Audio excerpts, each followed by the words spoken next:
Good morning. Thank you for joining me in this morning mindfulness practice. Do you have a zest for life? Bob Proctor wrote a book called The ABCs of Success, and under the chapter Happiness, H for happiness, he talks about the zest for life. And he says sometimes we lose sight of the value of our work, and consequently, we lose the zest for life, not just from our work, but from our lives. Here are a few zest restoring ideas that you can use right now and every day from now on. Number one, understand that anything, your job, your marriage, whatever it is, regardless of how exciting in the beginning, will grow. Not may grow, but will grow stale in time if you're not careful. Well, think about all the things that you have that you wanted so badly. You just had to have that toy, that vehicle, that picture, that special thing, that souvenir, that trip, or even in your marriage, how you had to be together all the time, and then the shine wore off. You started taking things for granted. He says, understand that anything will grow stale in time if you're not careful. So that's interesting. One of the things that I know for sure keeps things exciting is to always think about being grateful for what you have, for what you've been through, for what's yet to come. And that's one of the prescriptions that Bob Proctor would give to a person if they said things weren't going right. There were so many problems. They were running around. Everything seemed to be going wrong. They couldn't get ahead. They were fighting with everyone. He would say, write down 10 things that you're grateful for. Let's take some time to do that now. Maybe you are grateful that you woke up. Maybe you're grateful that you woke up in a soft, warm bed. What about being grateful for your home? Whether it's the dream home that you always wanted or something temporary, you have shelter, you have comfort. You woke up to face another day. You can see. There's several things right there to be grateful for before you even get out of bed.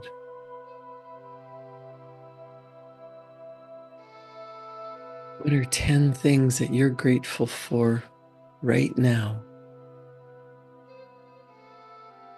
Do you have a spouse or a loved one that you are grateful for? A closet full of clothes that you can choose what to wear today? A hot cup of coffee?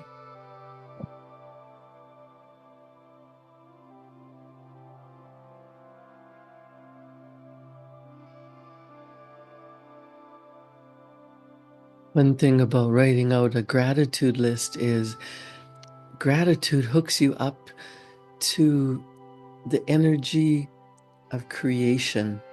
You can tap into what you're grateful for, and you get an overwhelming feeling for what's to come. You can be grateful for what's yet to come. If you have a big goal, if you've got something that you truly desire,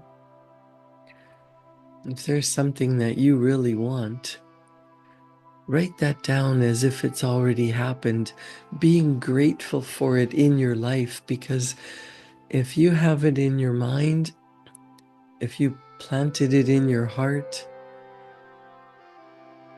whatever it is showing up in physical reality is the last stage. Everything starts in the invisible realm of our thinking. As we get emotionally attached and feel that it's ours, we start to do things differently. We start to see things differently. We get a different perspective.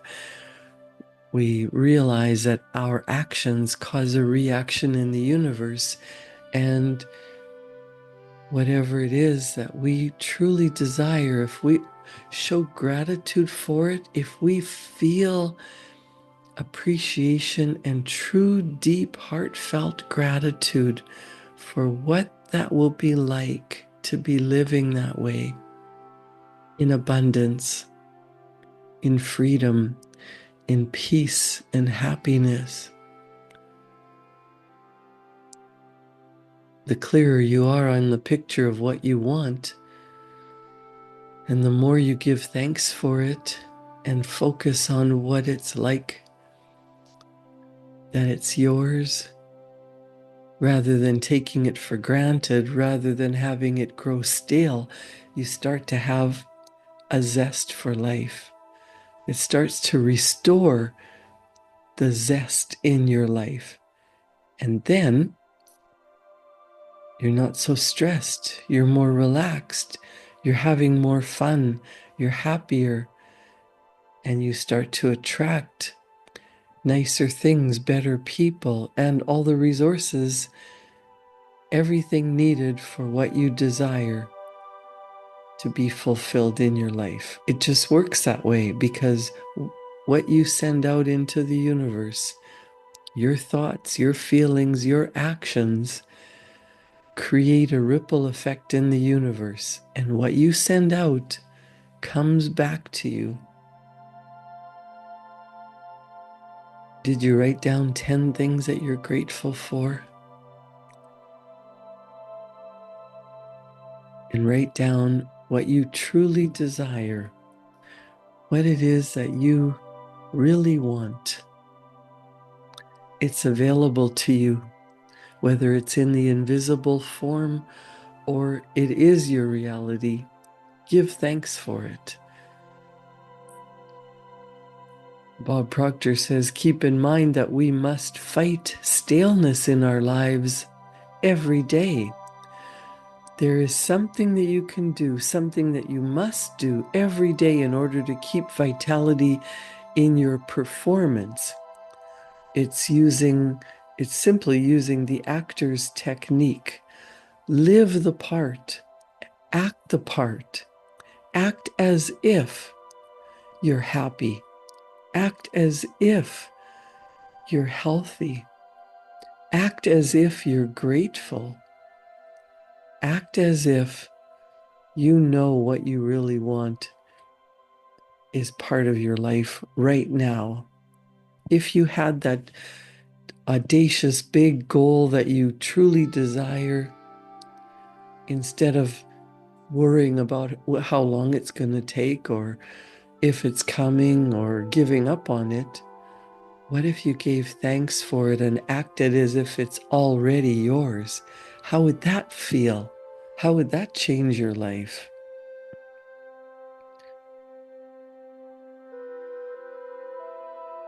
That could add some zest back into your life. Number 3 is realize that there is no such thing as a job without a future. Every job has a future just as every person has. Whether that future is great or small will depend entirely upon the person. There are no small parts. There are only small actors. We can do small things in a great way every day And that will lead us to joy, to the feeling of accomplishment, to better and better and better.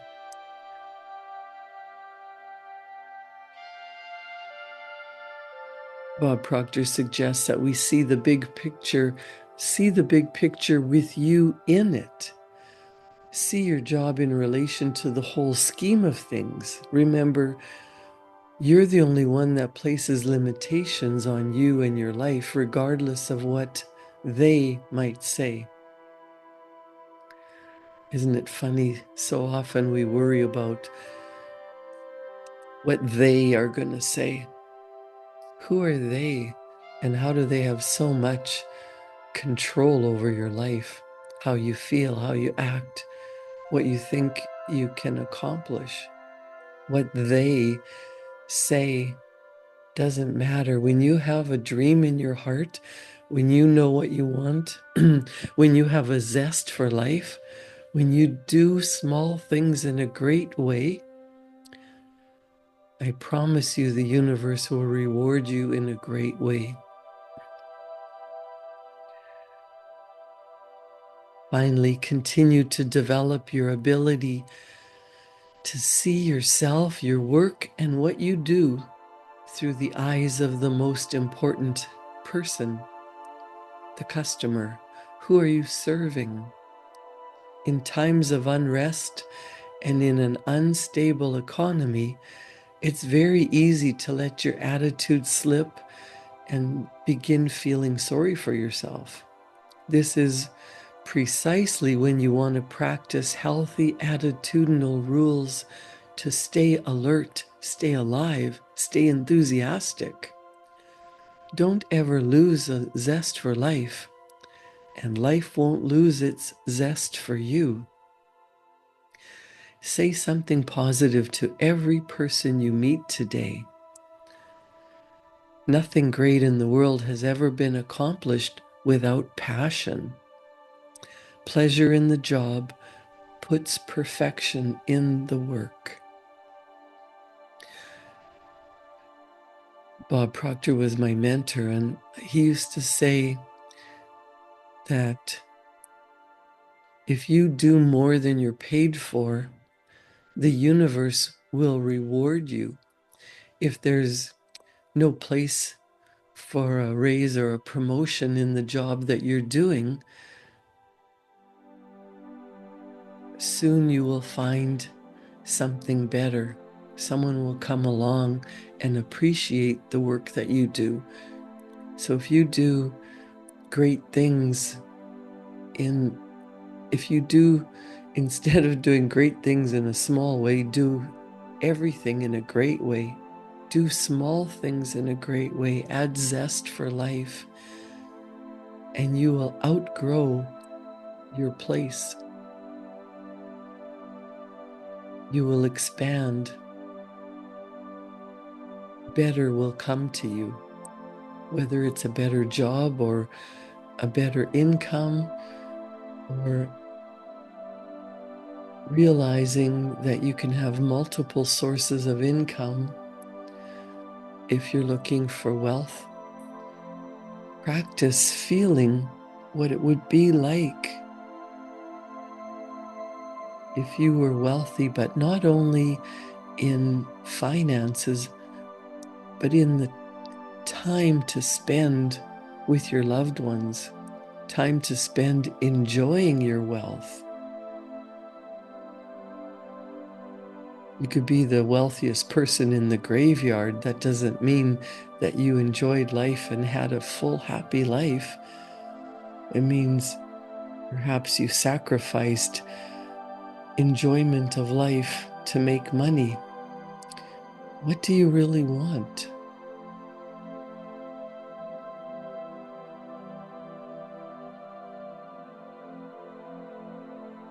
When you get into alignment with enjoying what you do, the money flows easily.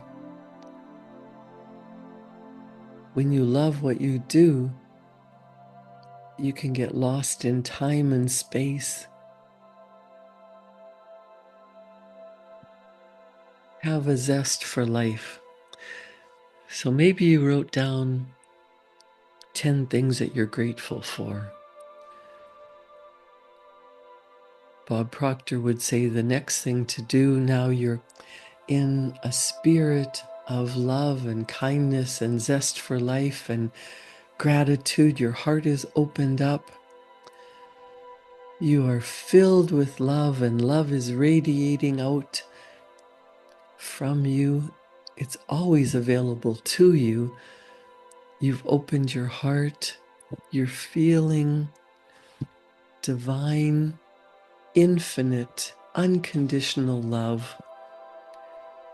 Use this time to send love out to 3 people who bother you. You don't have to dwell on them. You don't have to think of all the reasons why they don't deserve your love. Just momentarily bring a person who's bothering you into your mind and bless them on their way to their greater good. And that allows room in your heart to open up for more greater good coming to you, because you're not holding on to that negative, hateful energy. What you want can come to you when you let go of what you don't want.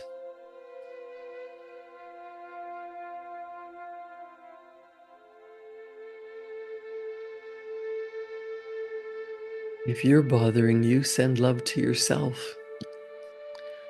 If there's more than 3 people bothering you, this might take a long time, but limit it to 3 people, because you want to stay in a healthy, happy, loving energy. And if no one's bothering you, then don't do this exercise. The next step is ask for guidance for the day. You're in a fantastic, loving energy. You're feeling the zest for life. You're feeling happy, healthy, joyful, grateful, truly grateful for the blessings that you have in your life. Ask for guidance for the day. What can I do that will get me closer to my goal? If you have a big goal and you've been feeling what it would feel like to be there, what it would look like to truly have your goal in physical reality, rather than the glow wearing off and you're starting to grow stale and you're starting to take it for granted, what would it really be like to be living the life that you choose? Say thank you and write down what it would look like, what it would feel like, what it would be. You've grown into that goal. It's yours now. Maybe you write, I am so happy and grateful now that.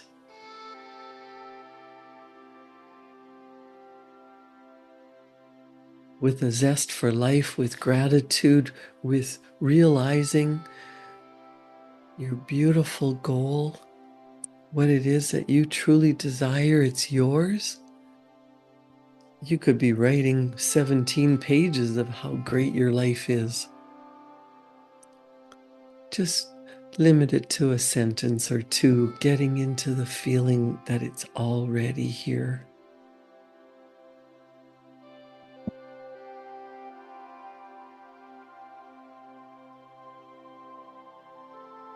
What kind of ideas come to you when you ask for guidance for the day? Write those down as well. Sometimes you get an idea that seems too big or too scary.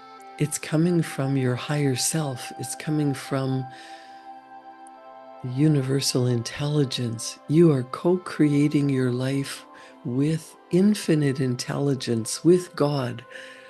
If you get a big, bold idea, write it down and don't get scared. Start taking action, because that will lead you to what you say you want, your heart's desire. You have to get your fears and doubts out of the way and actually accomplish what's in your heart. Bob Proctor says, for some reason, most individuals mentally fool around with a small idea when they begin to think of increasing their business. Some people think 5 or 10 or 15% is a big increase if they give any consideration at all to an increase. I want to suggest that you begin to think of doubling your business. That's right, doubling it. If you are chairman of a multinational corporation, the idea is probably ridiculous. However, odds are you're not in that position. But even if you are, you can double your effectiveness. Think about this. The whole universe is available. The universe is unlimited. If you take in a deep breath and hold it, it doesn't take a breath away from another person.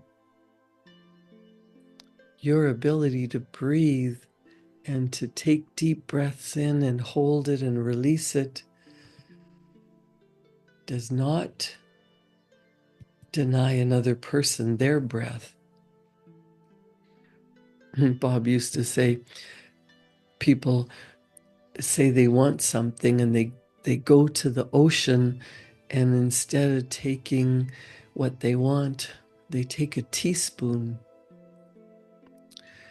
It takes no more energy to work on a big idea than the energy it takes to work on a small idea. So you can proceed assured that this type of mental activity, he says, it won't give you a brain hernia. Just think. If you've got a piece of paper in front of you and you have an amount of money in mind that you want to earn, you have an idea of what you want, what will make you happy, he suggests put a figure at the top of the sheet of paper that will represent twice the business that you're presently doing, twice the money that you're earning, twice the value that you say you want. If you're in a position where your effectiveness is not measured in dollars, write down what you would be doing when you were twice as effective. Then write the words, "How can I?" When you begin to think about this, ideas will probably begin flying into your mind, explaining why you can't. They will, in all probability, be valid, but counterproductive. Forget them. Tell yourself you have nowhere to write them. Keep thinking. After a while, positive ideas will begin to flow. Write all of them down on that paper, even the ridiculous ones. These are positive ideas that will prime your pump for better ideas. Bob talks about a friend of his in Toronto that took his income from $18,000 a year to $500,000. That's $500,000 in 2 short years with this concept. The Proctor Gallagher Institute expanded across Canada into all of the United States, Australia, and New Zealand. And then before Bob died, PGI was in every country in the world. And he wrote down, I think it was 1963, 1961, somewhere in that area, he wrote down that he wanted to have his consulting business running all over the world. And he accomplished that in his lifetime. Double your effectiveness, double your business, double your income. Is that an exciting idea to you? Write down what it is that you really want, not what you want, not what you're going to settle for, what you truly desire. Get excited about it. Renew that zest for life, and life will renew its zest for you.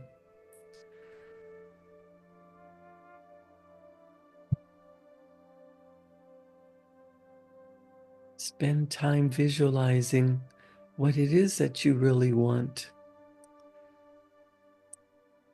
Visioneering is the art of seeing what is invisible to others. Everything starts in your beautiful mind. Get a picture of it. What would it look like? If you know what you're going after, take the lid off your marvelous mind and dream. People who attain fantastic goals do not limit themselves. There is no reason why you cannot have the good you desire if you can see yourself with it.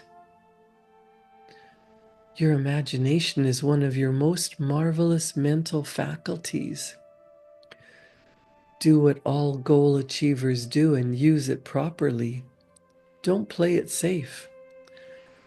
Most people never tackle more than they're sure that they can handle without effort and risk. That means they invite neither triumph nor defeat. People who play it safe never learn the greatness of their mental ability or the strength of their endurance. Goal achievers are potential pathfinders, eagerly in search of a trail to blaze. Make sure your goal is big and interesting enough to really fire up your emotions. Only you can decide what your goal is going to be. Another person, your spouse, your parent, your employer, your associate, they may offer suggestions, but only you can make the final decision. There's no one else in the entire world capable of setting your goal for you.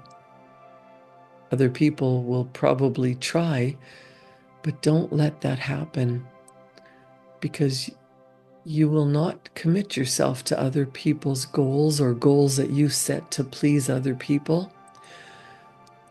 Your goal should be something you want, not something you need. There is no inspiration in needs, there is only inspiration in wants.